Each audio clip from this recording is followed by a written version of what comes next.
The transport ship Wandering Star dropped out of hyperspace with a shudder that ran through its old metal bones.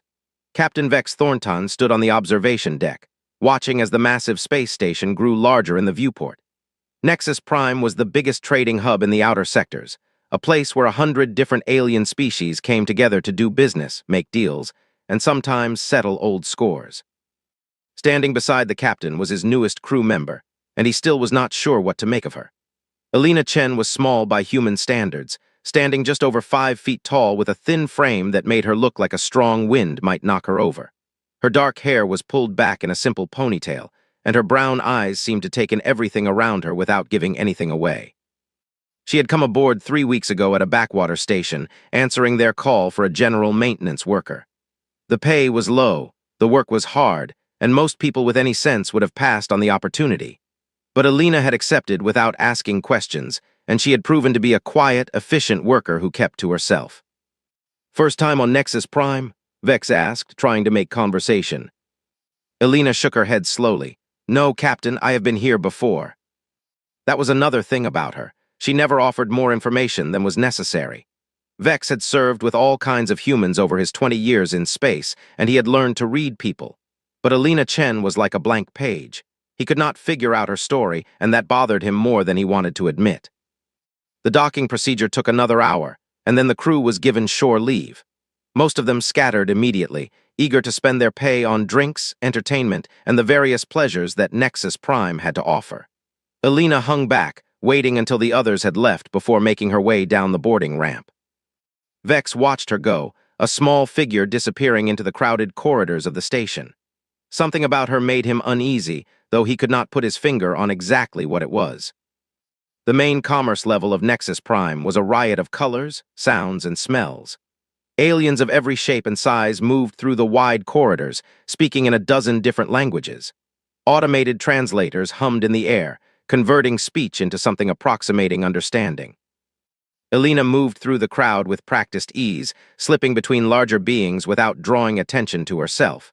She had learned long ago that being small and unremarkable was an advantage. People tended to overlook her, to dismiss her as unimportant.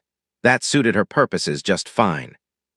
She made her way to a small cafe tucked away in a corner of the station, a place that catered mainly to humans and the few alien species that could tolerate Earth food.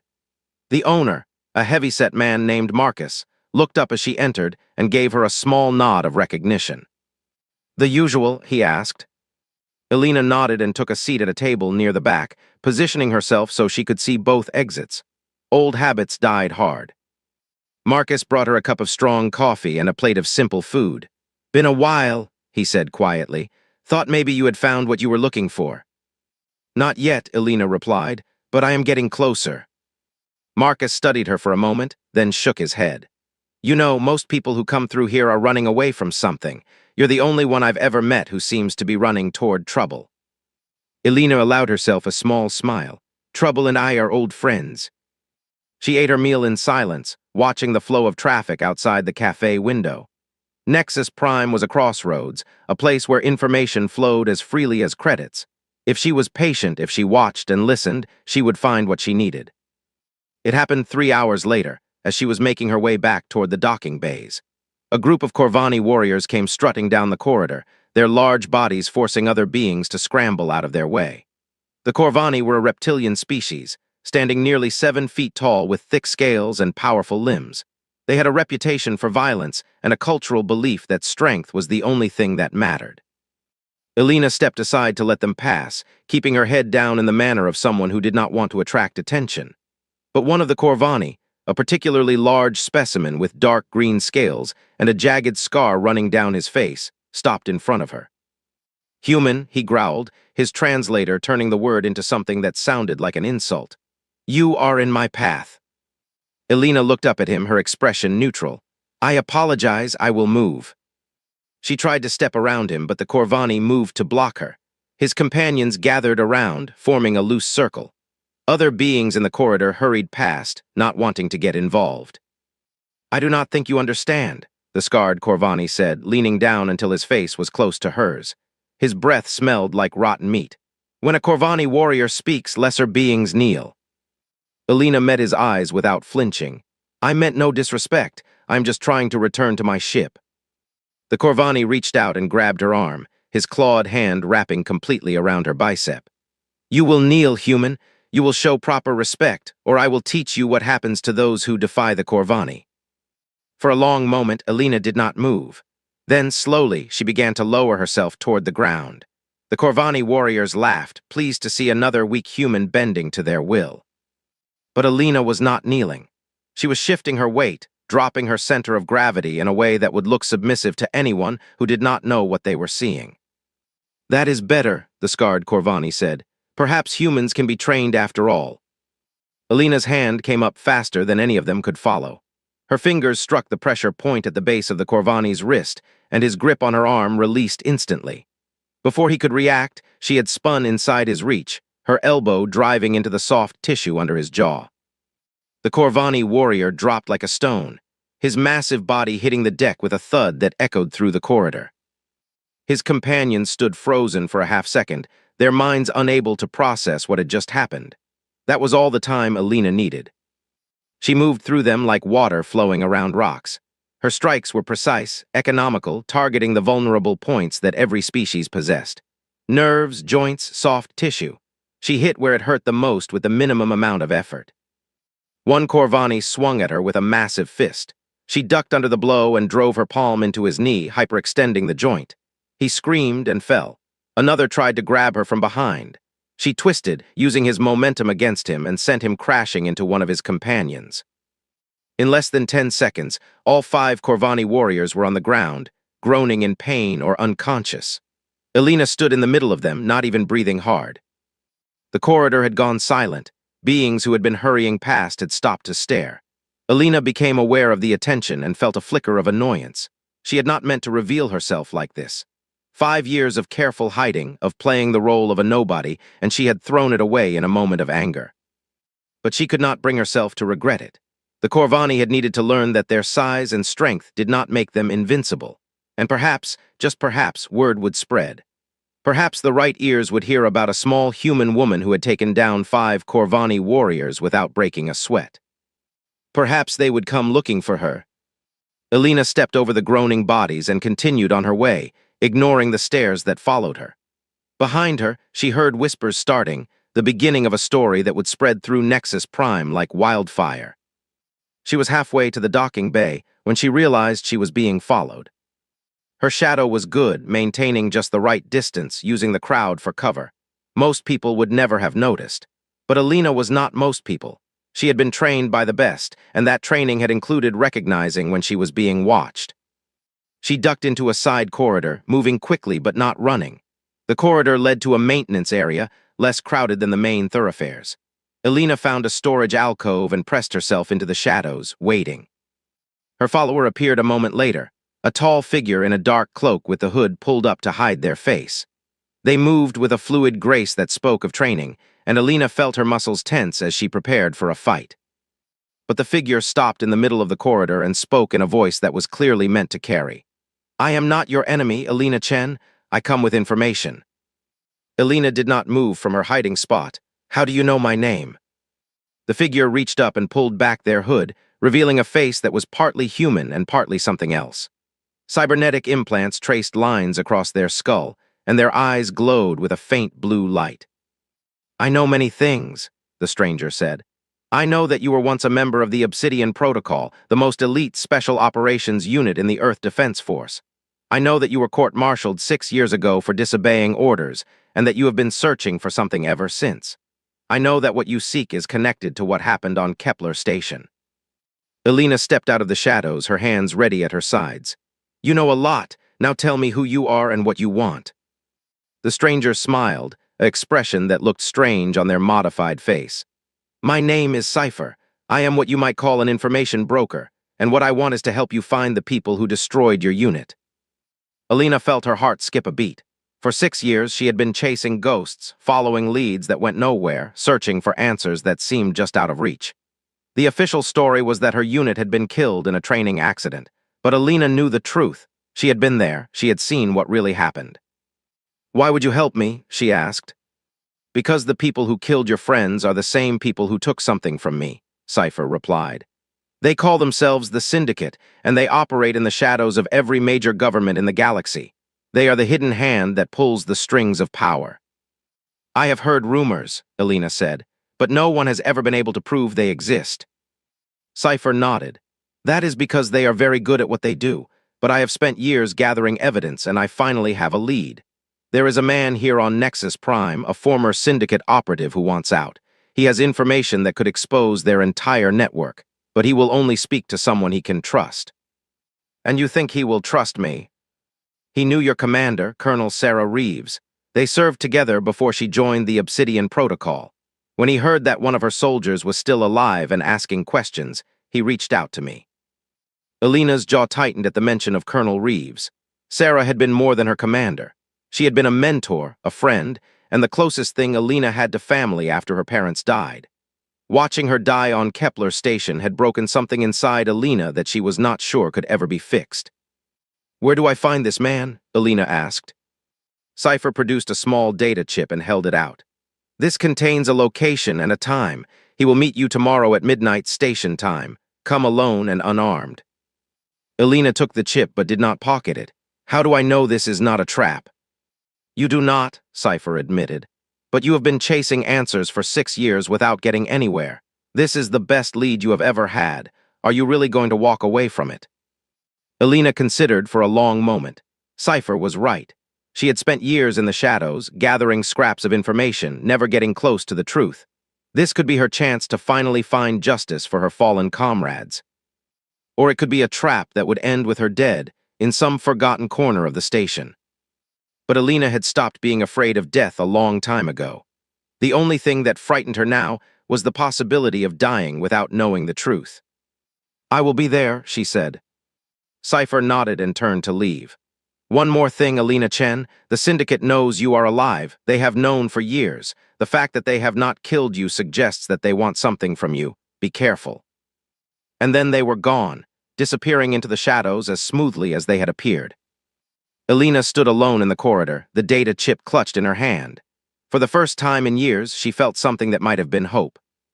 But hope was a dangerous thing. It could make you careless. It could make you forget that the universe was a cold, dark place that did not care about justice or revenge. Elena pocketed the data chip and began making her way back to the Wandering Star. Tomorrow, she would meet this mysterious informant and learn what he had to say. But tonight, she needed to prepare. The ship was quiet when she arrived. Most of the crew was still on the station, enjoying their shore leave. Only a skeleton crew remained on board, running the essential systems and keeping watch for any trouble. Elena made her way to her small cabin and locked the door behind her.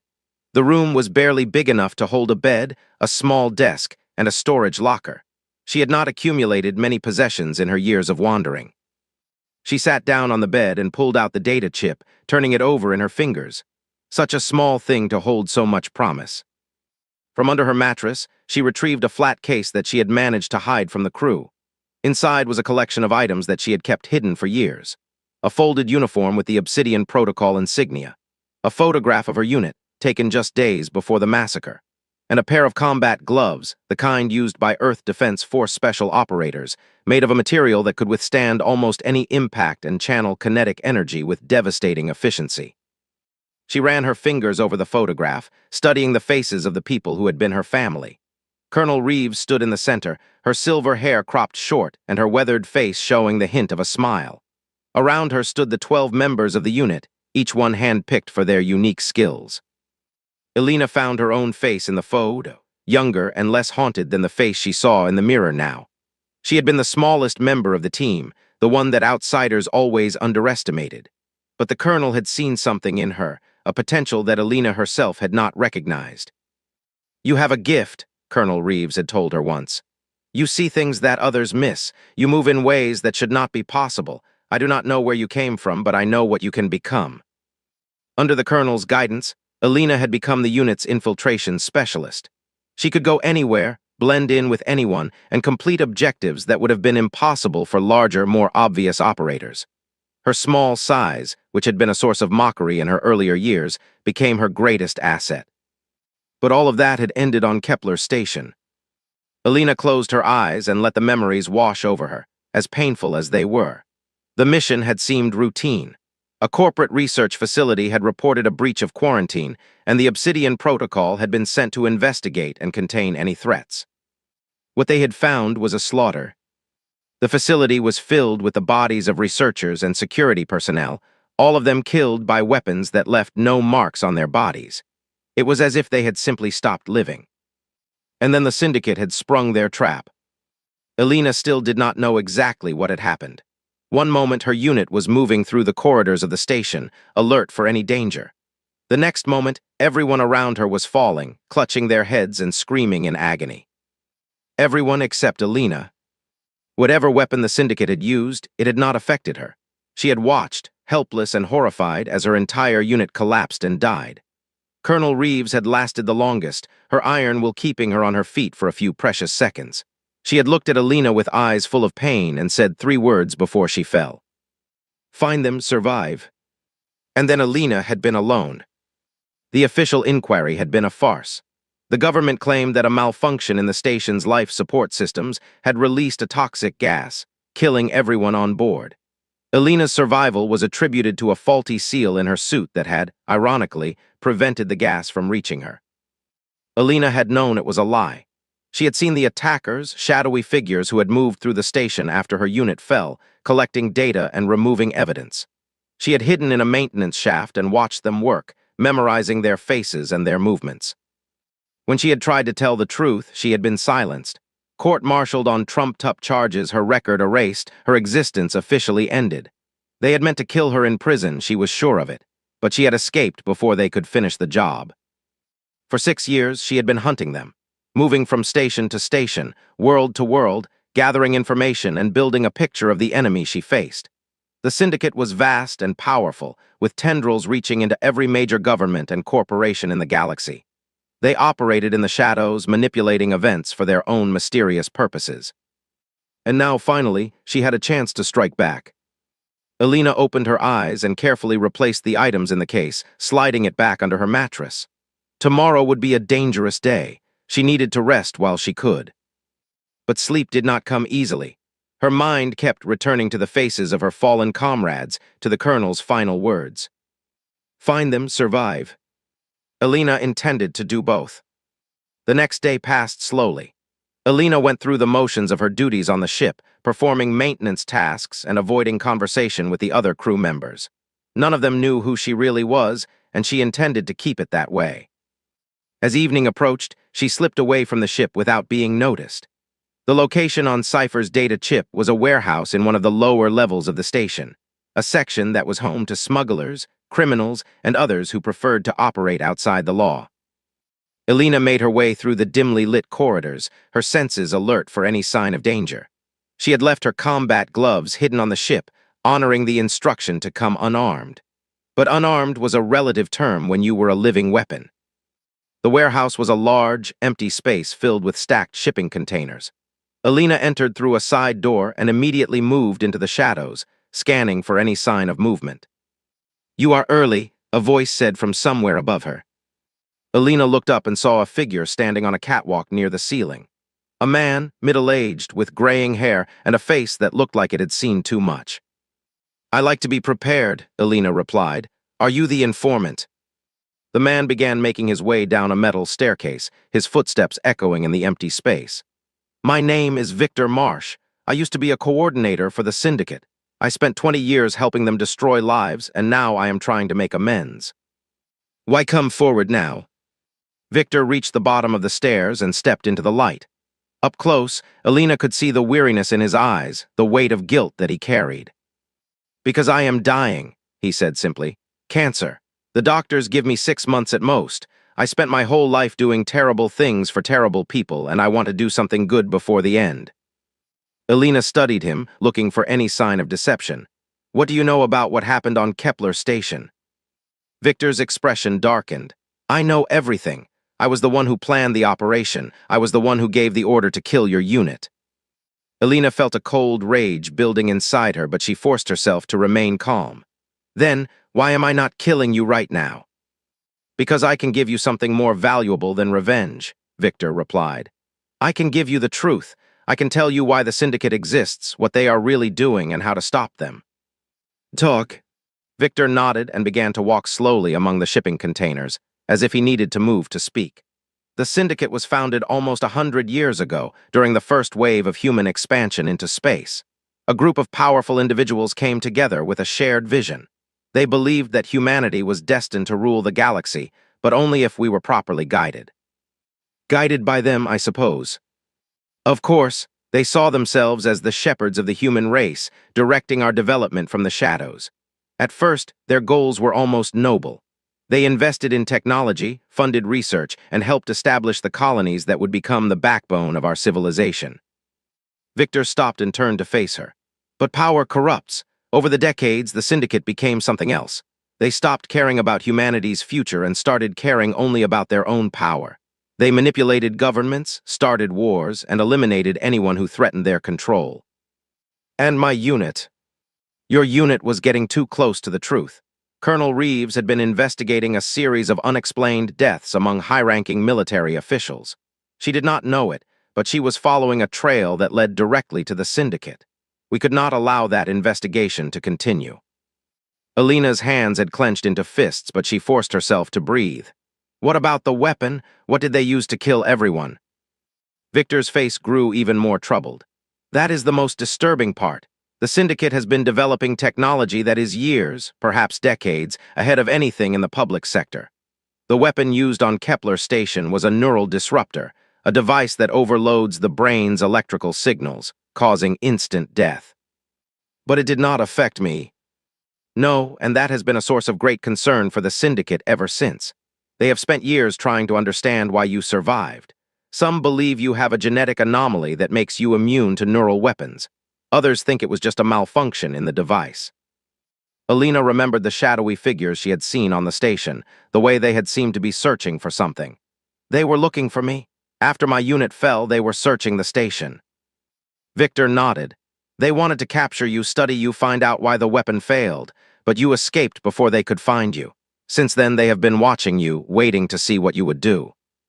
Why not just kill me? Because they are curious, and because some of them believe you could be useful.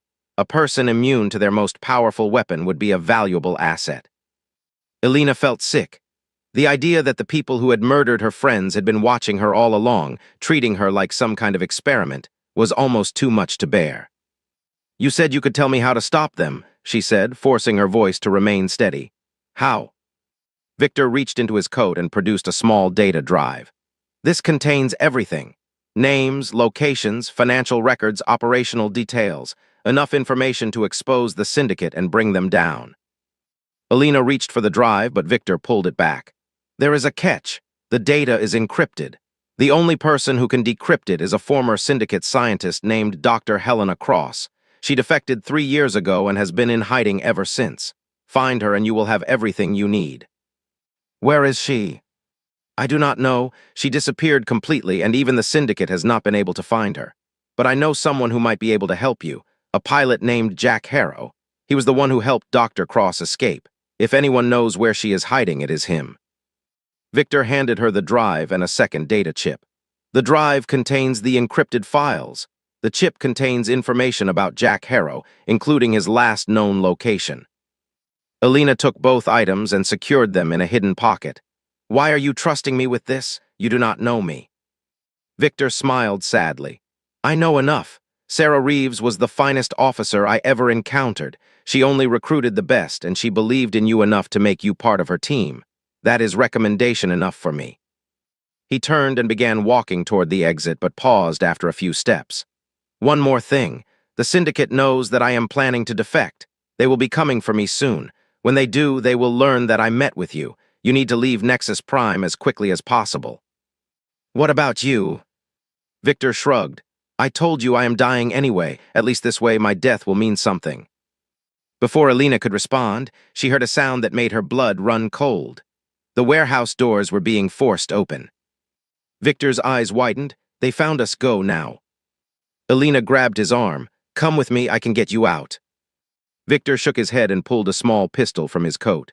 I will slow you down. Besides, I have one last act of defiance in me. Go, Alina Chen. Find Helena Cross. Finish what I started. The doors burst open, and figures in black tactical gear began pouring into the warehouse. Alina made a split-second decision and ran, ducking behind a stack of containers as the first shots rang out.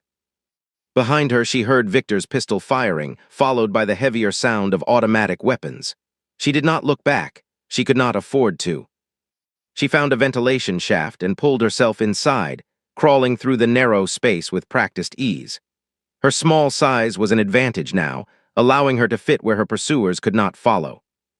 Behind her, the gunfire stopped. Alina kept moving, navigating through the maze of ducts and shafts that ran through the station's infrastructure. She had memorized the layout during her first day on Nexus Prime, a habit from her days with the Obsidian Protocol. Now that preparation was paying off. She emerged in a maintenance corridor 3 levels above the warehouse and paused to catch her breath. Victor was dead, she was sure of it. Another name to add to the list of people who had died because of the Syndicate. But his death would not be in vain. She had the encrypted drive and the information about Jack Harrow. For the first time in 6 years, she had a real lead, a real chance to bring down the people who had destroyed her life. Alina made her way back to the Wandering Star, moving carefully through the station's corridors. She expected pursuit, expected Syndicate agents to be waiting for her at every turn. But the corridors were quiet, and she reached the ship without incident. Captain Vex was standing on the loading dock when she arrived, his arms crossed and his expression troubled. "I heard there was some excitement on the lower levels," he said. "Gunfire, explosions, you would not know anything about that, would you?" Alina met his eyes without flinching. "I went for a walk. It is a big station. Things happen." Vex studied her for a long moment, then shook his head. "I do not know who you really are, Alina Chen, but I have been in this business long enough to recognize trouble when I see it. Whatever you are running from, I hope it does not catch up with you while you are on my ship." Alina nodded slowly. "I understand, Captain, and I promise I will not bring trouble to your door." She walked past him and boarded the ship, making her way to her cabin. Once inside, she locked the door and pulled out the data drive, staring at it for a long moment. The Syndicate was coming for her now. They knew she had Victor's information, and they would not rest until they had recovered it. She needed to find Jack Harrow, locate Dr. Helena Cross, and decrypt the files before the Syndicate caught up with her. It was an impossible task. A single woman against an organization that had been manipulating the galaxy for 100 years. But Alina had been fighting impossible odds her entire life, and she had never been more ready for a fight than she was right now. She pulled up the data chip that Victor had given her and began studying the information about Jack Harrow. According to the file, he was a freelance pilot who operated out of a station in the Rim Worlds, a lawless region on the edge of explored space. He had a reputation for taking dangerous jobs and asking no questions. He also had a price on his head from 6 different governments and corporations. Finding him would not be easy. Convincing him to help her would be even harder. But Alina had learned long ago that the hard path was often the only one worth taking. She memorized the information on the chip, then destroyed it. The less evidence she carried, the better. The encrypted drive she kept, securing it in a hiding spot that even a thorough search would not discover. Then she lay down on her bed and closed her eyes, forcing herself to rest. Tomorrow she would begin planning her next move. Tomorrow the hunt would continue. But tonight she allowed herself to remember the faces of her fallen comrades, to honor their memory with a promise. "I will find them, I will make them pay, and I will survive." The words echoed in her mind as she drifted into an uneasy sleep. Her fingers curled around the hidden drive that held the key to everything she had been searching for. The Wandering Star made 3 more stops before Alina found her opportunity to slip away. Each day that passed felt like a countdown, knowing that the Syndicate was out there, searching for her. But she could not simply disappear without raising suspicion, and she needed the ship to get closer to the Rim Worlds. On the 4th stop, a mining colony called Rockfall, Alina made her move. She collected her meager pay from Captain Vex, thanked him for the work, and walked off the ship without looking back. The captain watched her go with the same troubled expression he had worn since Nexus Prime, but he did not try to stop her. Rockfall was a rough place, a collection of temporary structures built around a massive open-pit mine. The workers here were the desperate and the dangerous, people who had nowhere else to go. Alina moved through them like a ghost, drawing no attention as she made her way to the small spaceport on the edge of town. It took her 2 days to find a ship willing to take her to the Rim worlds. The captain was a weathered woman named Rosa who asked no questions and demanded payment in advance. Alina handed over most of her remaining credits and settled into a cramped passenger berth for the long journey ahead. The trip took 3 weeks, jumping from system to system through a series of increasingly unstable hyperspace routes. The Rim worlds were beyond the reach of any major government, a lawless region where the only rule was survival. It was the perfect place for someone who wanted to disappear. Or for someone who was hunting those who had disappeared. The station where Jack Harrow was supposed to operate was called Freeport, a massive structure cobbled together from the hulks of decommissioned warships and civilian vessels. It floated in the darkness between stars, visible only to those who knew exactly where to look. Alina felt a strange sense of coming home as she stepped onto the station. This was her world now, the world of shadows and secrets. She understood its rules in a way that she had never understood the rules of normal society. Finding Jack Harrow proved to be more difficult than she had anticipated. He was known on Freeport, certainly. Everyone seemed to have a story about the pilot who could fly anything anywhere and never asked what he was carrying. But no one could tell her where he was right now. Alina spent 3 days asking questions, following leads that went nowhere, and avoiding the various criminals and predators who saw a small human woman as an easy target. More than once, she was forced to demonstrate that she was not as helpless as she appeared. Word began to spread, and soon the predators started giving her a wide berth. On the 4th day, she found him. He was drinking alone in a bar near the docking section, a tall man with dark skin and gray at his temples. His hands were scarred with the marks of someone who spent a lot of time working on machinery, and his eyes had the distant look of a person who had seen too much of the universe. Alina sat down across from him without asking permission. Jack Harrow. The man looked up, studying her with the practiced gaze of someone who was used to assessing threats. Who wants to know? My name is Alina Chen. Victor Marsh sent me. Something flickered in Harrow's eyes, pain perhaps, or guilt. Victor is dead. I heard about what happened on Nexus Prime. He gave me a message before he died, and a job that only you can help me complete. Harrow took a long drink from his glass. I am retired. Whatever Victor wanted, he should have known better than to involve me. Alina leaned forward. 3 years ago, you helped a woman named Helena Cross escape from the syndicate. I need to find her. Harrow's expression went cold. I do not know what you are talking about. Yes, you do, and I think you know why I need to find her. Victor gave me files that could destroy the syndicate, but they are encrypted. Dr. Cross is the only one who can unlock them. For a long moment, Harrow said nothing. Then he set down his glass and looked at her with eyes that had suddenly become very sharp. You are the survivor, the one from Kepler Station. Alina nodded. I heard about you, Harrow continued. The whole syndicate has been looking for you for years. They say you are immune to their neural weapons. They say you killed 6 of their best operatives. The number is higher than that. A ghost of a smile crossed Harrow's face. Victor always did have a knack for finding interesting people. All right, Alina Chen, I will help you find Helena Cross, but I want you to understand what you are getting into. I know what I am getting into. No, you do not. Harrow's voice was suddenly intense. The syndicate is not just a criminal organization. They are embedded in every major power structure in the galaxy. Politicians, military leaders, corporate executives, they have been shaping human civilization for generations. I know, Victor told me. Then you know that exposing them will not be easy. Even if you decrypt those files, even if you have proof of everything they have done, there is no guarantee that anyone will listen. The people in power have too much to lose. Alina's expression did not waver. I am not interested in easy, I am interested in justice. Harrow studied her for another long moment, then nodded slowly. All right, but we do this my way. No unnecessary risks, no heroic sacrifices. We move carefully, we stay hidden, and we only fight when we have no other choice. Agreed. Good. Harrow stood up and threw some credits on the table. My ship is in Bay 17. We leave in 2 hours. Where are we going? There is a place, a hidden colony where people go when they need to disappear completely. It is called Sanctuary, and it is the last place the syndicate would ever think to look for one of their former scientists. Alina followed him out of the bar, her heart beating faster than it had in years. For the first time since Kepler Station, she felt like she was making real progress.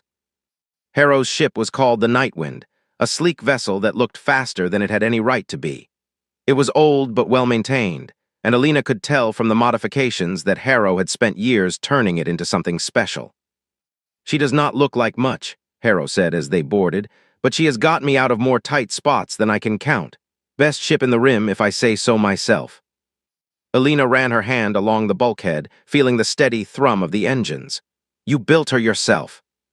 "Rebuilt, she was a wreck when I found her, barely more than scrap. Took me 5 years to get her running again." Harrow made his way to the cockpit and began running through the pre-flight checks.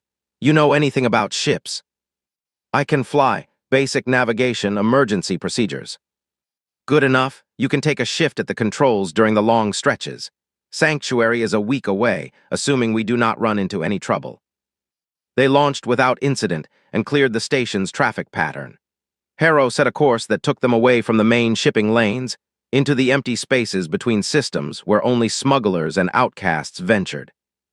"Tell me about Dr. Cross," Alina said as they settled into the long journey. "What kind of person is she?" Harrow was quiet for a moment, his eyes fixed on the stars ahead. "Helena is one of the smartest people I have ever met. She worked for the Syndicate for almost 20 years, developing their technology, improving their weapons. But something changed about 5 years ago. She started asking questions, digging into projects that were above her clearance level." "What did she find?" "I do not know all the details, but whatever it was enough to make her want out. She came to me because I had a reputation for being able to move people and cargo without being noticed. I got her off the station where she was working and took her to Sanctuary." "And you have been in hiding ever since?" Harrow nodded. "The Syndicate does not forgive betrayal. They have been hunting me ever since. That is why I was on Freeport. It is one of the few places where their reach is limited." Alina thought about this for a moment. If Sanctuary is so hidden, how do the Syndicate not know about it? "Because the people who run it are very careful. No electronic communications, no traceable transactions. Everything is done in person, face to face. It is like stepping back in time to before the age of digital surveillance." "Sounds like a difficult place to find." "It is," Harrow glanced at her. "That is why I am the only one who can take you there. I know the route, the recognition codes, the protocols. Without me, you would never get close." Alina nodded, understanding the implication. She needed Harrow, and that meant she had to trust him. It was not something she was used to doing, but she had no choice. The first 3 days of the journey passed without incident. Alina and Harrow fell into a routine, taking shifts at the controls and sharing simple meals in the ship's small galley. They did not talk much, but a certain understanding grew between them. They were both survivors, both people who had lost everything and kept going anyway. On the 4th day, everything changed. Alina was in the cockpit when the sensors lit up with multiple contacts. Her training kicked in immediately, and she was already analyzing the data when Harrow came running in from the engine room. "What have we got?" he demanded, sliding into the pilot's seat. "3 ships coming in fast from bearing 270. Configuration suggests light attack craft. Syndicate." Harrow studied the display, his expression grim. "Has to be. There is nothing else out here worth hunting." "How did they find us?" "I do not know. Maybe they tracked me from Freeport. Maybe someone talked." He began entering commands into the navigation computer. "Either way, we have about 10 minutes before they are in weapons range." Alina calculated the distances in her head. "Can we outrun them?" "In normal space, not a chance. Those are interceptors built for speed, but if I can get us to a jump point, we can lose them in hyperspace." "How far?" Harrow pulled up a chart. 12 minutes at maximum burn. It is going to be close." Alina strapped herself into the co-pilot's seat and began running through the combat systems. The Nightwind was not a warship, but it had some defensive capabilities. A pair of light laser cannons, a countermeasure suite, and shields that were better than standard. "I am rerouting power from non-essential systems to the engines," she reported. "That should give us an extra 5% thrust." Harrow nodded approvingly. "You really do know ships." The Nightwind surged forward as Harrow pushed the engines to their limit. Behind them, the 3 interceptors adjusted their course, matching their new heading. "They are gaining," Alina said, watching the display. "We are not going to make it." "I know." Harrow's hands moved across the controls with practiced precision. Time for some creative flying. He banked the ship hard, sending them diving toward a nearby asteroid field. It was a desperate move, one that could easily get them killed, but it was their only chance. The asteroids loomed ahead, a chaotic mess of spinning rocks ranging from the size of a fist to the size of a mountain. Harrow flew into them without hesitation, weaving between the tumbling stones with a skill that bordered on impossible. "You are crazy," Alina said, gripping her armrests as a massive rock passed close enough to touch. "Probably," Harrow agreed, "but crazy is what keeps you alive out here." The interceptors followed them into the field, but they were forced to slow down. Their superior speed meant nothing when a moment's hesitation could mean collision with a spinning boulder. Harrow used every trick he knew, doubling back, using the asteroids for cover, leading the pursuers through the most dangerous sections of the field. One of the interceptors misjudged a turn and clipped an asteroid, sending it spinning out of control. Moments later, it hit a larger rock and exploded in a flash of light. "Two left," Alina reported. But the remaining interceptors were learning from their fallen comrade's mistake. They spread out, trying to box in the Nightwind and force it into a kill zone. "They are too close," Harrow said. "I cannot lose them." Alina made a decision. "Keep flying, I am going to even the odds." She unstrapped herself and ran toward the back of the ship, ignoring Harrow's shout of protest. The Nightwind had a small auxiliary craft, a one-person shuttle that was used for short-range trips. It was not designed for combat, but it would serve her purpose. She threw herself into the shuttle and ran through the quickest possible startup sequence. The small craft detached from the Nightwind and dropped away, engines firing as Alina brought it around. The interceptor pilots were focused on the Nightwind. They did not notice the tiny shuttle until it was too late. Alina came in from above, using an asteroid for cover until the last possible moment. She had no weapons, but she did not need them. All she needed was speed and precision. She aimed the shuttle at the nearest interceptor and punched the engines to maximum. At the last possible second, she triggered the emergency ejection system and launched herself into space. The shuttle hit the interceptor dead center, both craft disappearing in a ball of fire. Alina tumbled through the void, her suit's emergency thrusters firing automatically to stabilize her spin. For a long moment, she floated in the darkness, watching the debris field expand around her. Her suit's oxygen supply was limited, and she was far from the Nightwind. But she had done what she needed to do. One interceptor remained, and Harrow would have a better chance against a single enemy. Then she saw the Nightwind coming toward her, its running lights blazing in the darkness. Harrow had turned back. "Are you completely insane?" His voice crackled over her suit's radio. "You are welcome," Alina replied. The Nightwind swept past, and she felt the tractor beam grab her, pulling her toward the cargo bay. Moments later, she was inside, gasping for breath as the artificial gravity took hold. Harrow's voice came over the intercom. "Hold on, we are not out of this yet." Alina made her way to the cockpit, arriving just in time to see the final interceptor coming in for an attack run. Its weapons were charging, and there was nowhere left to hide. "I have one shot at this," Harrow said, his voice tight with concentration. "If I miss, we are dead." He did not miss. At the exact moment the interceptor opened fire, Harrow rolled the Nightwind in a maneuver that should have been impossible. The enemy's shots passed through empty space where the ship had been a microsecond before. And then the Nightwind's cannon spoke, a precise burst that hit the interceptor's engine compartment. The interceptor went dark, its power systems failing. Harrow did not waste time finishing it off. He pushed the engines back to maximum and headed for the jump point. 3 minutes later, they were in hyperspace, leaving the asteroid field and the crippled interceptor far behind. Alina collapsed into the co-pilot's seat, her body finally registering the injuries she had sustained in the ejection. Her ribs ached, and she could feel bruises forming across her back and shoulders. "That was either the bravest or the stupidest thing I have ever seen," Harrow said. "Probably both," Alina admitted. Harrow looked at her for a long moment, then shook his head and laughed.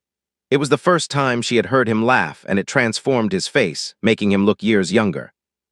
"Victor was right about you," he said. "You are exactly the kind of crazy we need to take down the syndicate." They spent the rest of the journey recovering from the fight and preparing for what lay ahead. Alina's injuries were not serious, and the ship's medical supplies were sufficient to treat them. By the time they reached Sanctuary, she was ready for whatever came next. Sanctuary was not what Alina had expected. She had imagined a hidden station or a concealed base on some remote planet. Instead, Harrow brought them to a lush, green world that seemed untouched by civilization. They landed in a clearing surrounded by towering trees, and when Alina stepped out of the ship, she was struck by the smell of growing things and the sound of birdsong. "This is Sanctuary." Harrow nodded. "The whole planet. There are maybe 5,000 people living here, scattered in small communities throughout the forests. No cities, no technology more advanced than basic farming equipment, the perfect place to disappear." "How do we find Dr. Cross?" "We do not, she finds us." Harrow pointed toward the tree line. "There is a protocol for visitors. We wait here, and eventually someone will come to assess whether we are a threat." They did not have to wait long. Within an hour, a group of people emerged from the forest, dressed in simple clothing and carrying handmade weapons. Their leader was a tall woman with silver hair and eyes that seemed to look right through you. "Jack Harrow," she said, her voice neither welcoming nor hostile. "You brought someone with you this time." "Her name is Alina Chen. She needs to speak with Helena Cross." The silver-haired woman's gaze shifted to Alina. "Why?" Alina stepped forward. "Because I have information that could destroy the syndicate, but it is encrypted and only Dr. Cross can unlock it." The woman studied her for a long moment. "Many people have come here claiming to want to fight the syndicate. Most of them were spies, sent to find and eliminate our community." "I am not a spy. I am a survivor. The syndicate killed my entire Unit 6 years ago. I have been hunting them ever since." "The survivor of Kepler Station." The woman's expression softened slightly. "We have heard of you. Stories spread even to places like this." She turned and gestured for them to follow. "Come, Helena will want to speak with you." They walked for hours through the forest, following paths that were invisible to untrained eyes. Alina observed everything, cataloging details and building a mental map. She could not help it. It was how she had been trained. The settlement where they finally arrived was a collection of simple wooden buildings nestled in a natural clearing. People went about their daily tasks, farming, cooking, caring for children, and looked up as the visitors passed. There was suspicion in some eyes, curiosity in others. Helena Cross was waiting for them in one of the larger buildings. She was a small woman, perhaps 60 years old, with gray hair cut short and wire-rimmed glasses perched on her nose. She looked more like a schoolteacher than a former syndicate scientist. "Alina Chen," she said, rising from her chair, "I have been expecting you." Alina was not surprised. News traveled fast, even in places without technology. "Then you know why I am here." "I know what Victor Marsh died for." Helena's voice was soft, almost sad. "I know what those files contain, and I know what you want me to do with them." She walked to the window and looked out at the peaceful scene outside. "Do you have any idea what you are asking? Those files contain the names of some of the most powerful people in the galaxy. Politicians, military leaders, corporate executives. When you release that information, the consequences will be catastrophic." "The syndicate needs to be exposed," Alina said. "They have been manipulating humanity for generations. They killed my friends. They have killed countless others." "And how many more will die if you start a war?" Helena turned to face her. "Because that is what you are proposing, a war that will tear apart the fabric of galactic society." Alina felt her resolve wavering. She had been so focused on revenge, on justice, that she had not fully considered the consequences. But then she remembered Colonel Reeves' face, remembered the way her mentor had looked at her in those final moments. "Some wars are worth fighting," she said quietly. "The Colonel taught me that. Sometimes the only way to build something better is to burn down what exists." Helena was silent for a long moment, then she nodded slowly. "You remind me of myself 20 years ago, full of conviction, certain that you were doing the right thing," she sighed. "I will decrypt your files, Alina Chen, but I want you to promise me something." "What?" "When the war is over, when the syndicate is destroyed, do not become what they were. Do not let the power corrupt you. Build something better." Alina nodded. "I promise." Helena extended her hand. "Then give me the drive, let us begin." Alina handed over the encrypted drive, and Helena took it to a hidden room in the back of the building. There, concealed beneath a trapdoor, was a small but sophisticated computer system, the one piece of advanced technology allowed in Sanctuary. "This will take some time," Helena said as she connected the drive. The encryption is military grade, designed to resist any attempt at brute force decryption, but I know the algorithms. I designed most of them. Alina watched as Helena worked, her fingers moving across the keyboard with practiced ease. Hours passed, and night fell outside, but neither of them showed any sign of fatigue. There, Helena said finally, "It is done." The screen filled with data, thousands of files containing information about the syndicate's operations. Alina scrolled through them, feeling a mixture of triumph and horror as the scope of the conspiracy became clear. "This is everything," she breathed. "Financial records, communication logs, personnel files, it is all here." "Everything Victor could gather," Helena confirmed. "Enough to expose the syndicate and bring them to justice, but there is one more thing you should see." She pulled up a file labeled Project Genesis and opened it. Alina read the contents and her blood ran cold. "They are building an army," she said. "An army of enhanced soldiers, modified at the genetic level to be stronger, faster, and more obedient than normal humans." "Not just building," Helena corrected. "They have already built it. The project has been active for 15 years. There are thousands of these enhanced soldiers waiting for the moment when the syndicate decides to take open control of the galaxy." Alina stared at the data, trying to process what she was seeing. "We have to stop them. We have to warn people." "How?" Helena asked. "Who would believe us? The syndicate controls the media, the governments, the military. Any attempt to go public with this information will be suppressed." "Then we find another way." Alina's mind was racing, putting together pieces of a plan. "We do not try to fight the whole syndicate at once. We start small. We find one weakness, one point of vulnerability, and we exploit it." She scrolled through the files, searching for something she could use, and then she found it. Here, Project Genesis is based at a facility on a planet called Tartarus. It is heavily defended, but it is also remote. If we could destroy it. "You would cripple their plans," Helena finished. "Without the facility, they cannot produce more enhanced soldiers. It would set them back years." "Exactly." Alina looked at Harrow, who had been standing silently by the door. "Can you get us there?" Harrow's expression was troubled. "Tartarus is deep in syndicate-controlled space. Getting in will be almost impossible. Getting out will be harder." "I am not asking you to come with me. I am asking you to get me close enough to do what needs to be done." Harrow was quiet for a long moment. Then he sighed and shook his head. "I told Victor I would help you," he said. "I am not going to back out now. We will find a way." Helena spoke up. "Before you go, there is something else you should know. The files contain information about why the neural weapon did not affect you on Kepler Station." Alina turned to face her. "What do you mean?" "I helped develop that weapon. It works by overloading the brain's neural pathways, causing a fatal cascade failure. But there is a genetic marker, a mutation that makes some people immune. It is extremely rare, occurring in perhaps 1 in 10 million humans. And I have this mutation. According to the data Victor gathered, yes. The syndicate has known about it for years. They have been searching for other immune individuals, hoping to study them and find a way to counter the immunity." Alina thought about this. "That is why they did not kill me. They wanted to capture me, study me." "Yes, and if they succeed, they will find a way to modify their weapon to work on everyone. You are literally the only obstacle to their complete domination of the human race." The weight of that responsibility settled on Alina's shoulders, heavier than anything she had ever carried. But instead of crushing her, it strengthened her resolve. "Then we cannot fail," she said simply. They spent the next week planning the assault on Tartarus. Helena provided detailed information about the facility's layout and defenses, drawn from her years working for the syndicate. Harrow contributed his knowledge of syndicate patrol patterns and security protocols.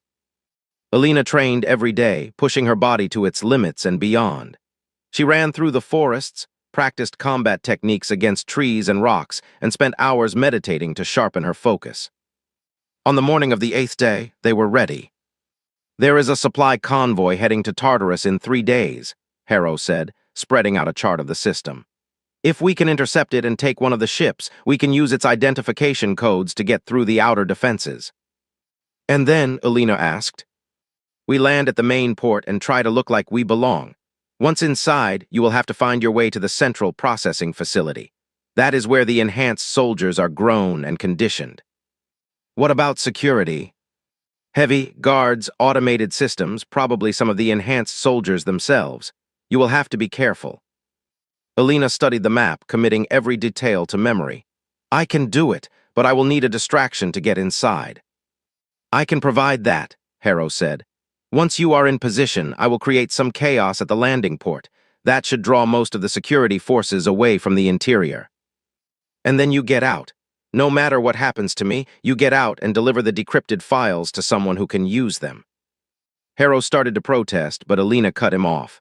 This is not negotiable. If I fail, someone has to continue the fight. Promise me, Jack. Harrow met her eyes for a long moment, then nodded reluctantly. I promise. They said goodbye to Helena and the people of Sanctuary. As Alina boarded the Nightwind, she felt a strange sense of peace. Whatever happened next, she had finally found her purpose. She was no longer running from the past. She was running toward the future. The journey to the convoy intercept point took 2 days. Alina spent the time reviewing the facility plans and preparing her equipment. Harrow had acquired some supplies from Sanctuary, including explosives, a compact computer infiltration kit, and a set of combat gloves similar to the ones she had left on the Wandering Star. The convoy ambush went smoothly. Harrow disabled the lead ship with a precisely aimed shot to its engines, and Alina boarded while the crew was still recovering from the shock. She moved through the vessel like a ghost, taking down guards with silent efficiency. Within minutes, the ship was theirs. This is it, Harrow said as they approached Tartarus. Last chance to turn back.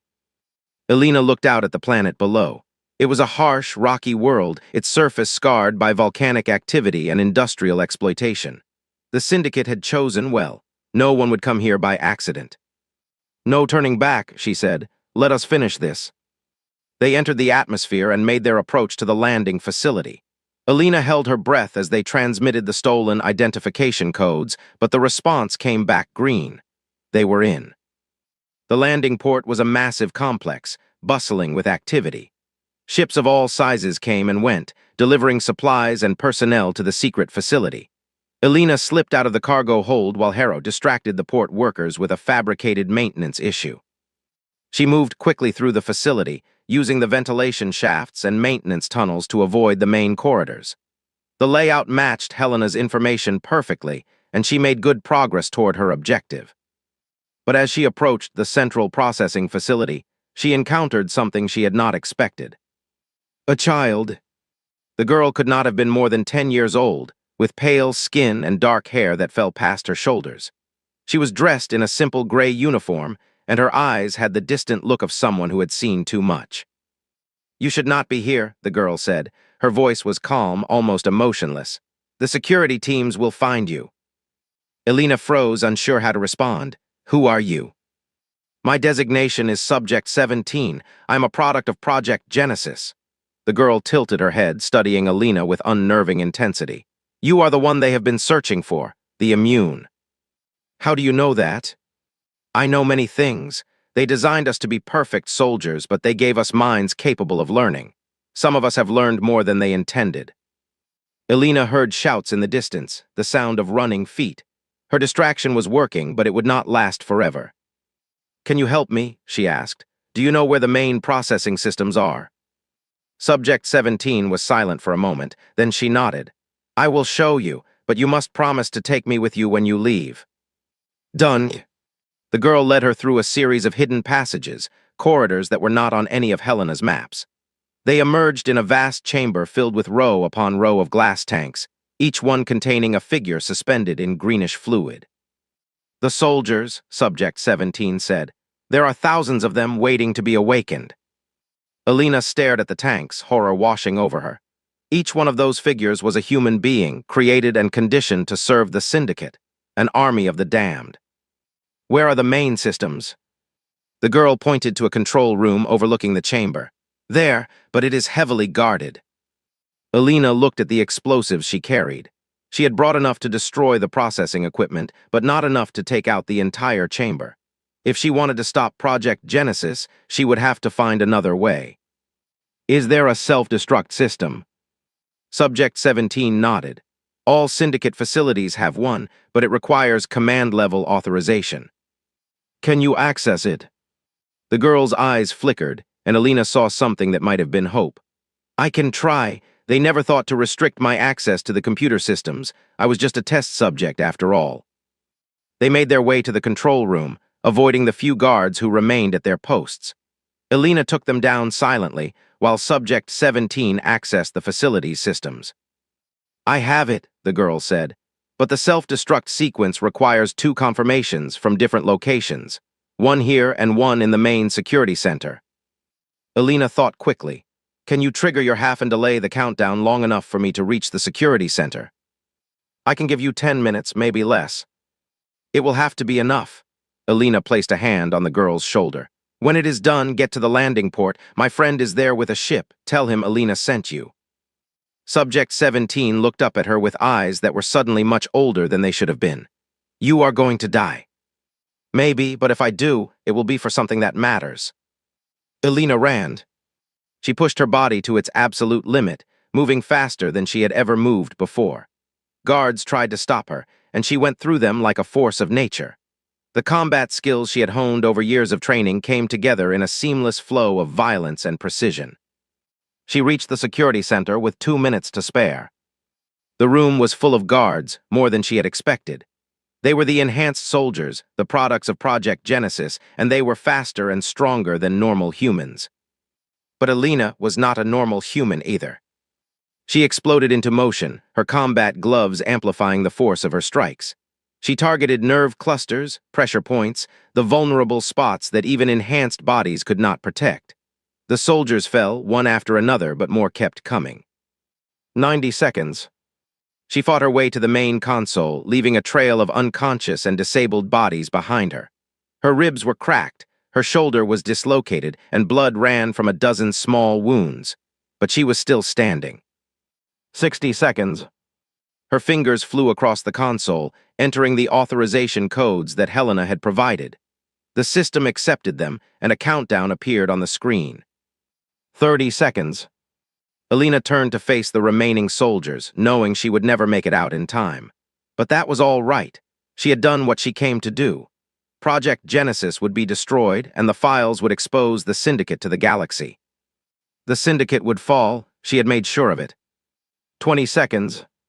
The soldiers charged, and Elena met them with a smile on her face. 10 seconds. The first explosion rocked the facility, and the lights went out. 5 seconds. Elena Chen, the survivor of Kepler Station, the woman who had been dismissed as weak by everyone who saw her, stood alone in the darkness and faced her enemies without fear. And then the world turned to fire. The explosion was supposed to be the end. Elena had accepted that. In the final seconds, as the facility collapsed around her and the enhanced soldiers closed in, she had made peace with her fate. She had accomplished her mission. Project Genesis was destroyed. The files would expose the Syndicate. Colonel Reeves and the rest of her fallen comrades would be avenged. But the universe, it seemed, had other plans. The blast threw her backward, through a wall that gave way under the force of the explosion. She tumbled through darkness and debris, her body battered by impacts she could not control. There was fire all around her, smoke filling her lungs, and then there was cold and silence. Elena woke in darkness, her body a symphony of pain. Every breath sent spikes of agony through her broken ribs. Her left arm hung useless at her side, the shoulder still dislocated. She could not feel her legs. But she was alive. She lay still for a long time, gathering her strength and trying to understand what had happened. The explosion had thrown her clear of the main facility, into some kind of underground tunnel. The ceiling had collapsed behind her, sealing her off from the inferno above. With agonizing slowness, Elena forced herself to move. She used her good arm to drag herself along the tunnel floor, each inch of progress costing her dearly in pain. The tunnel sloped downward, and she followed it blindly, having no other choice. Time lost all meaning. She dragged herself forward for what felt like hours, maybe days. The pain faded into a constant background noise, something she acknowledged but no longer felt. Her world narrowed to the next handhold, the next few inches of progress. And then she saw light. The tunnel opened onto a small underground chamber, illuminated by phosphorescent plants that grew along the walls. A stream of clear water ran through the center, and the air smelled of growing things instead of smoke and death. Elena collapsed beside the stream and drank deeply, the cool water reviving her dulled senses. For the first time, she allowed herself to believe that she might actually survive. She spent 3 days in the underground chamber, recovering what strength she could. Using knowledge from her survival training, she set her dislocated shoulder against a rock formation and forced it back into place. The pain nearly made her pass out, but when it was done, she could move her arm again. The stream provided water and small fish that she caught with her bare hands. The phosphorescent plants were edible, if not particularly tasty. Slowly, her body began to heal. On the 4th day, she felt strong enough to continue. She followed the stream, which led her through a series of natural caverns and eventually to an opening in the mountainside. She emerged into dim sunlight, squinting at a sky she had never expected to see again. The facility was gone, reduced to a smoking crater visible in the distance. Elena allowed herself a moment of satisfaction at the sight. Then she began the long walk back to civilization. It took her 2 weeks to reach the nearest settlement, a mining town on the far side of the planet. She arrived looking like a ghost, her clothes torn and filthy, her face gaunt from hunger and exhaustion. The miners who found her thought she was a survivor of some prospecting accident. Elena did not correct them. She used the last of her credits to buy passage on a cargo ship heading off-world. During the journey, she worried about Harrow and Subject 17. Had they escaped? Had the Syndicate caught them? There was no way to know until she could reach a communication terminal. The cargo ship dropped her at a trading station on the edge of civilized space. Elena made her way to a public terminal and began searching for news. What she found exceeded her wildest hopes. The files had been released. Someone had leaked them to every major news outlet in the galaxy, and the story had exploded across all channels. The Syndicate was exposed, their crimes laid bare for everyone to see. Politicians were resigning in disgrace. Military leaders were being arrested. Corporate executives were fleeing for the outer systems. And at the center of it all was the story of a small human woman named Elena Chen, the sole survivor of the Kepler Station massacre, who had single-handedly destroyed the Syndicate's secret army and brought down an empire. Elena stared at the screen, unable to fully process what she was seeing. She had expected the information to be suppressed, to be buried by the Syndicate's influence. Instead, it had sparked a revolution. Impressive reading, is it not? Elena spun around, her body tensing for combat despite her injuries. But the figure standing behind her was familiar, and she felt herself relax. "Cypher," she said, "I should have known you were involved." The information broker smiled, their cybernetic eyes gleaming in the terminal's light. "I may have helped guide the files to the right people. Victor's work deserved a proper audience." "What happened to Harrow and the girl?" "Jack Harrow is alive and well. He managed to escape Tartarus with Subject 17 and several other test subjects who decided they did not want to be soldiers for the Syndicate. They are currently operating as independent contractors, using their skills to help bring down the remaining Syndicate elements." Elena felt a weight lift from her shoulders. She had kept her promise after all. "And the Syndicate itself?" Cypher's expression became more serious. "Damaged, but not destroyed. The exposure of their operations has crippled their influence in the core worlds, but they still have resources and allies in the outer systems. The war you started is far from over." Elena nodded slowly. She had never expected one strike to bring down such a powerful enemy. But she had started something, lit a fire that would be difficult to extinguish. "What happens now?" she asked. "That depends on you." Cypher pulled out a data pad and handed it to her. "There are many people who want to meet the legendary Elena Chen. Some want to thank you, others want to recruit you, and a few, I suspect, want to kill you." Elena looked at the data pad. It contained a list of names and locations, opportunities and threats laid out in neat columns. "I did not do this for fame," she said. "I did it for justice." "I know, but fame is what you have, whether you want it or not. The question is, what will you do with it?" Elena thought about that for a long moment. She could disappear, fade back into the shadows where she had lived for so long. But that would not feel right. She had been given a gift, a second chance at life. She owed it to those who had died to use that chance for something meaningful.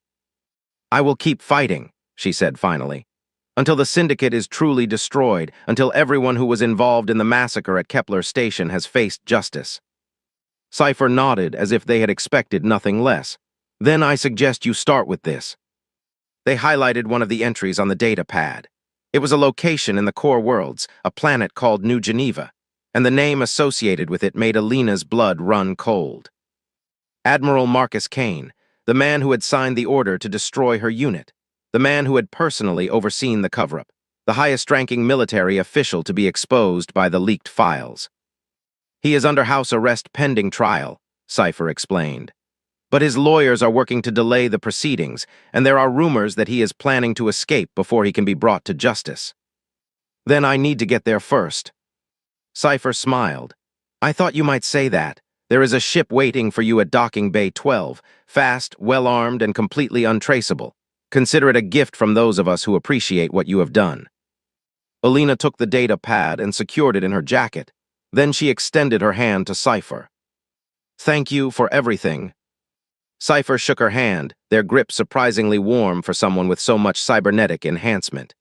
It is I who should be thanking you. Victor Marsh was my brother. What you did for him, what you did for all of us will not be forgotten. Alina nodded, understanding more than words could express. Then she turned and made her way to the docking bay. The ship waiting for her was called the Shadow's Edge, a sleek combat vessel that looked like it had been built for speed and stealth. Alina ran her hands over the controls, familiarizing herself with the systems. It was a good ship, better than anything she had ever flown before.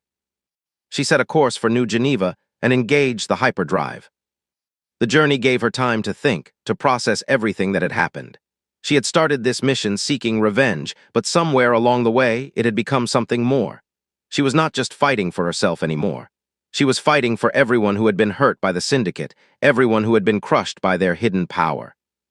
She thought about Colonel Reeves, about her final words. Find them. Survive. Alina had done both, but she understood now that surviving was not enough. She had to live to build something meaningful from the ashes of her past. New Geneva was a beautiful world, a planet of towering mountains and crystal-clear lakes. The capital city was a marvel of architecture, its buildings designed to harmonize with the natural landscape.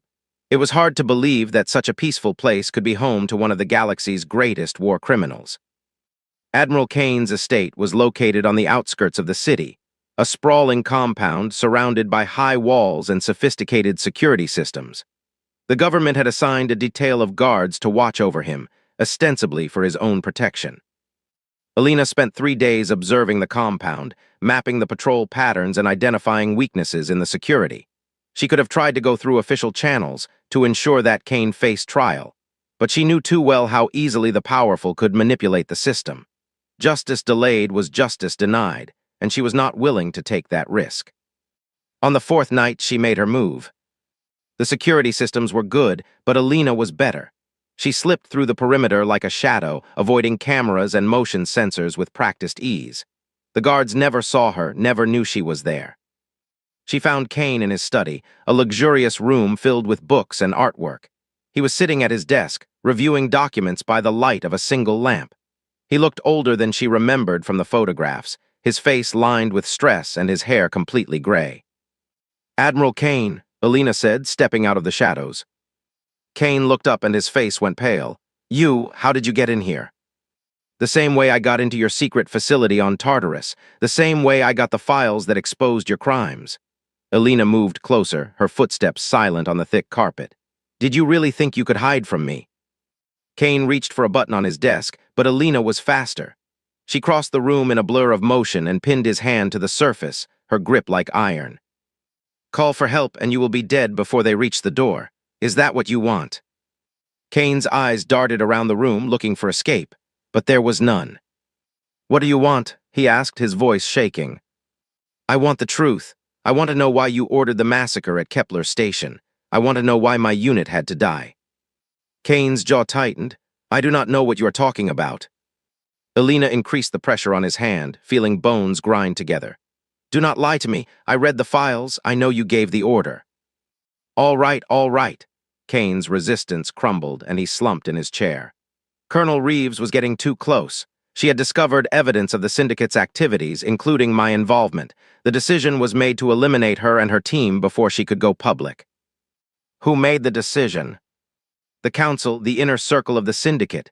Kane's voice was bitter now. I was just following orders. I had no choice. There is always a choice. Alina released his hand and stepped back. You chose power over honor, you chose ambition over duty, and thousands of people died because of your choices. Kane rubbed his injured hand, his expression a mixture of pain and defiance.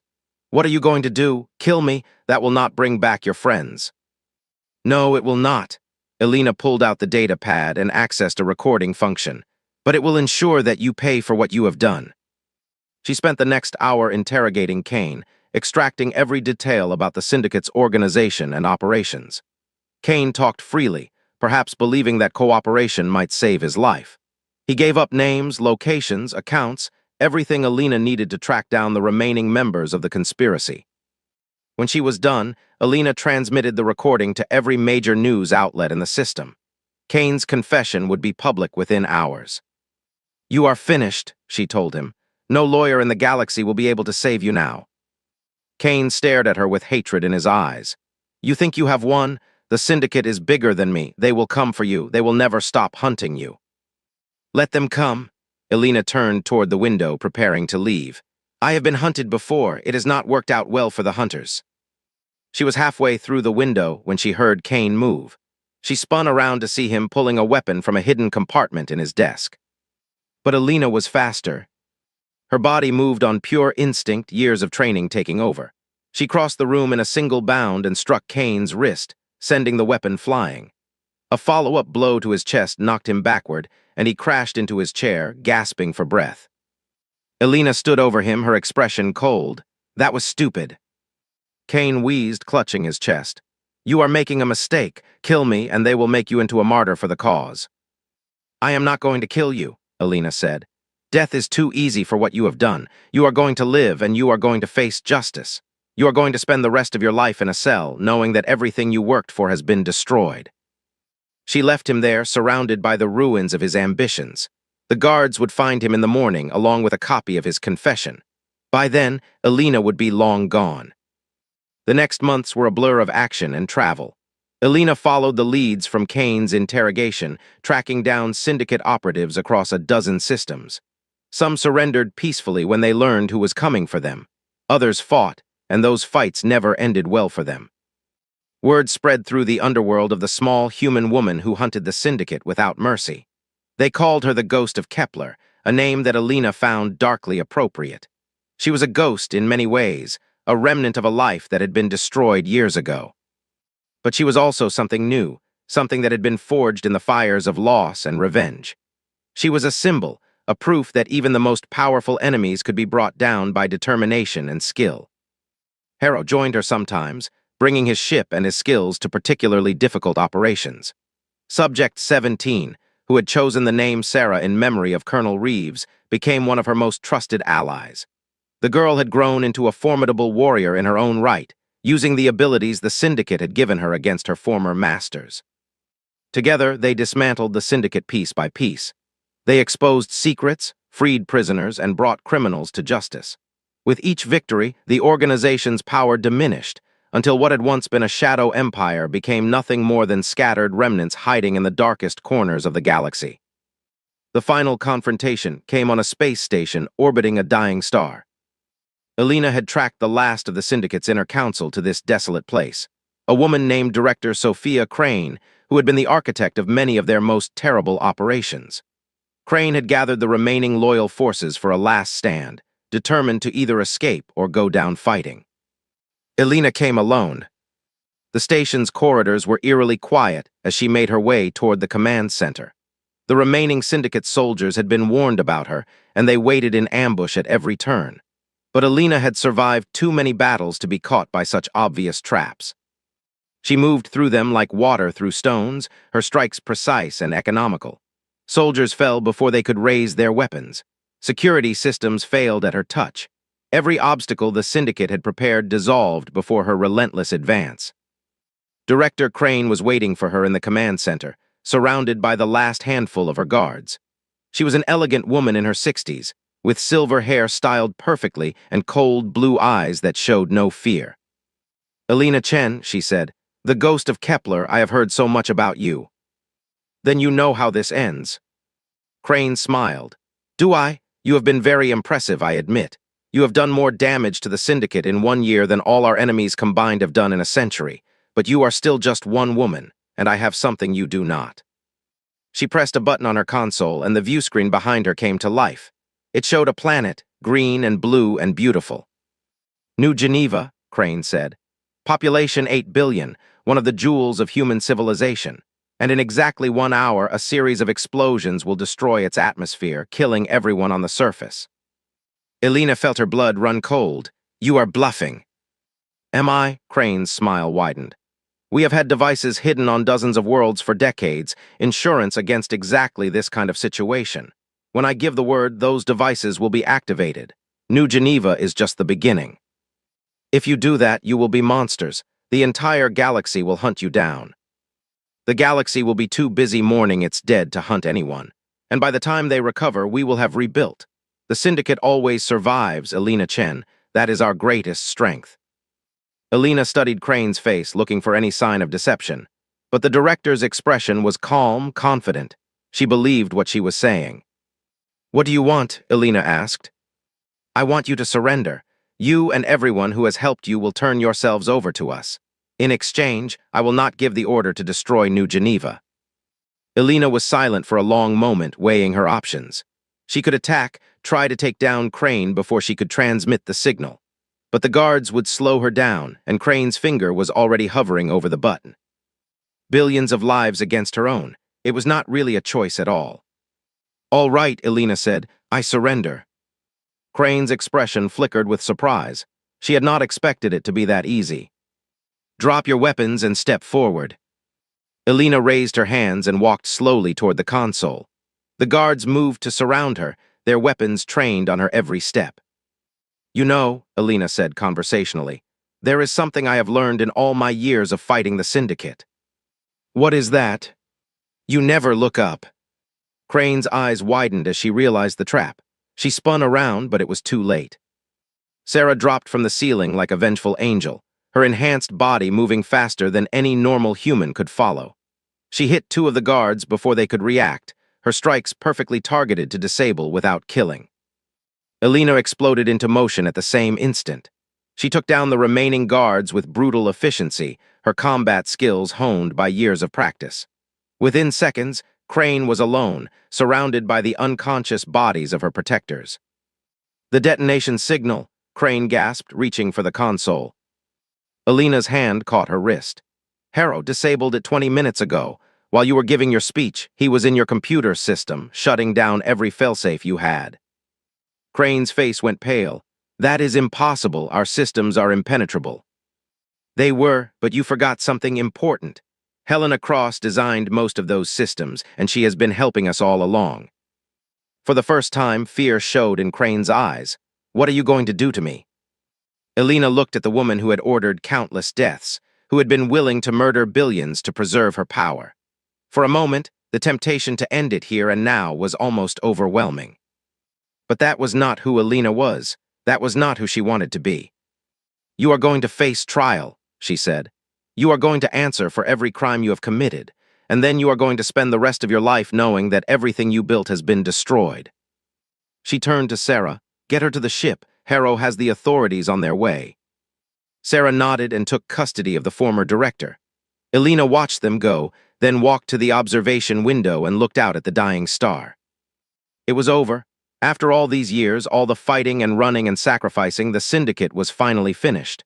The last of their leaders was in custody. Their secrets had been exposed. Their power had been broken. Elena should have felt triumphant. Instead, she felt empty. She thought about Colonel Reeves, about all the friends she had lost along the way. They should have been here to see this. They should have been the ones to finish the fight. But they were gone, and she was still here. And somehow, she had to figure out what to do with the rest of her life. The observation window showed her reflection, a small woman with dark hair and tired eyes. She did not look like a legend. She did not look like someone who had brought down an empire. She looked like what she was, a survivor. The days that followed were chaotic.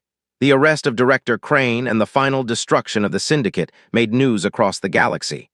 Elena was hailed as a hero, invited to speak before governments and receive honors from grateful populations. She declined most of the invitations. She had never wanted fame, and she found the attention uncomfortable. Instead, She focused on helping to rebuild what the syndicate had destroyed, using her skills and knowledge to assist those who were still suffering from the organization's crimes. She found Harrow on the observation deck of the Shadow's Edge one evening, looking out at the stars. "So what now?" he asked without turning around. Elena stood beside him, following his gaze into the infinite darkness. "I have been thinking about that. For so long, fighting the syndicate was the only thing that mattered. Now that it is over, I am not sure who I am anymore." "You are Elena Chen," Harrow said simply, "the woman who did the impossible." "I had help." Harrow smiled. "Yes, you did, but you were the one who never gave up. You were the one who kept fighting when everyone else would have surrendered." Elena was silent for a long moment, then she turned to face him. "I was thinking about going back to Sanctuary. Helena said they could use help rebuilding, making the community stronger. It would be a good place to figure out what comes next." "Sounds peaceful." "It does." Elena looked out at the stars again. "But I do not think I am ready for peaceful yet. There are still people out there who need help, still wrongs that need to be righted." Harrow nodded slowly. "I had a feeling you would say that. Well, wherever you go, the Shadow's Edge goes with you. And Sarah, of course, she has become quite attached." Elena felt something warm spreading through her chest. It took her a moment to recognize it as happiness. "Thank you, Jack, for everything." They stood together in comfortable silence, watching the stars wheel slowly past. Somewhere out there, new adventures waited, new challenges to overcome, new lives to save. Elena Chen had spent years believing she was fighting alone. Now she understood that she had never really been alone at all. She had found family in the strangest places, formed bonds that went deeper than blood. Colonel Reeves had told her to survive. She had done more than that. She had built something worth living for. The Shadow's Edge turned toward the distant stars, carrying Elena toward whatever came next. Behind her lay years of pain and loss. Ahead lay uncertainty and danger. But also hope, also possibility, also the chance to make a difference in a galaxy that desperately needed people willing to fight for what was right. Elena Chen was not the weak, forgettable woman that people had dismissed for so long. She was a warrior, a legend, a force of nature that had brought down an empire. And she was just getting started. Far across the galaxy, in hidden corners and shadowed spaces, those who had survived the Syndicate's fall were already beginning to plot their comeback. New threats were emerging, new enemies rising to fill the vacuum left by the organization's destruction. They would learn, as so many others had learned before them, that underestimating Elena Chen was the last mistake they would ever make. Because the galaxy's greatest weapon was not a fleet of warships or an army of enhanced soldiers. It was a small human woman with nothing to lose and everything to fight for. And she was not done fighting yet. As the Shadow's Edge jumped into hyperspace, carrying its crew toward new horizons, Elena allowed herself a small smile. The future was uncertain, dangerous, and full of challenges. She would not have it any other way. 6 months later, Elena stood before a memorial on the planet where Kepler's station had once orbited. The station itself was long gone, destroyed, and its debris scattered across the void. But the planet below remained, and on its surface, a monument had been erected to honor those who had died. 13 names were carved into the black stone, including Colonel Sarah Reeves. Elena traced each letter with her finger, remembering the faces of the friends she had lost. "I did it," she said quietly. "I found them, I made them pay, and I survived just like you asked." The wind stirred her hair, and for a moment she could almost hear the colonel's voice, approving and proud. "But it is not over," Elena continued. "There is still so much to do. The Syndicate is gone, but the damage they caused will take generations to heal. I am going to help with that. I am going to make sure that what happened to us never happens to anyone else." She placed a single flower at the base of the memorial, a small token of remembrance for those who had given everything. Then Elena Chen turned and walked back toward her ship, toward her friends, toward the future she had fought so hard to reach. Behind her, the wind carried the flower's petals across the memorial, a brief flash of color against the somber stone. And somewhere, somehow, she felt that the colonel was watching. Watching and smiling. Because the small, quiet woman that everyone had dismissed had proven them all wrong. She had become exactly what she was always meant to be. A survivor. A warrior. A hero. And the best tribute to the fallen that anyone could ever imagine.